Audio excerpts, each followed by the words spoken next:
L'hymne ukrainien résonne sur le pont de Kharkiv. La gravité de ces 40 enfants venus de là-bas est impressionnante.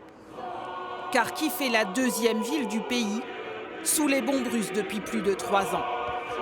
Nous venons témoigner notre solidarité, notre soutien à l'Ukraine, notre fraternité à notre ville jumelle de Kharkiv. L'île accueille pour la 4e fois des enfants de Kharkiv. 2 semaines de répit. Pas forcément d'insouciance en ce jour particulier. C'est très important de pouvoir fêter le jour de l'indépendance en France parce que nous, aujourd'hui, en Ukraine, on est privés de cette possibilité. Célébrer 34 ans d'indépendance, alors que le pays n'a jamais été aussi menacé par l'envahisseur russe. La communauté ukrainienne de l'île a revêtu ses beaux habits traditionnels, mais les esprits sont à la résistance plus qu'à la fête.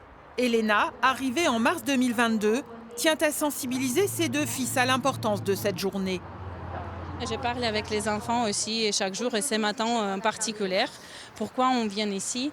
Pour soutenir l'Ukraine, pour être toujours avec l'Ukraine et pour montrer que la guerre n'est pas finie.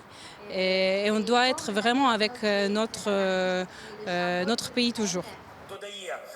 Olena et sa fille Maya sont elles aussi réfugiées dans la métropole lilloise depuis 3 ans et demi.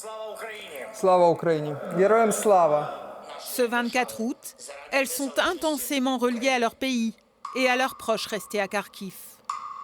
Un peu triste parce que encore un jour, je ne suis pas à la maison. Je pourrais être à la maison, mais je ne suis pas là. Je suis là. Je ne peux pas imaginer mon futur. Le cœur n'est pas à sa place parce qu'on est revenu à Kharkiv 2 fois avec Maya.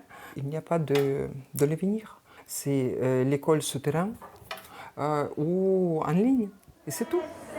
Pour les écoliers de Kharkiv, dont certains font classe dans les tunnels du métro, la ville de Lille a annoncé l'envoi d'1 tonne de fournitures scolaires.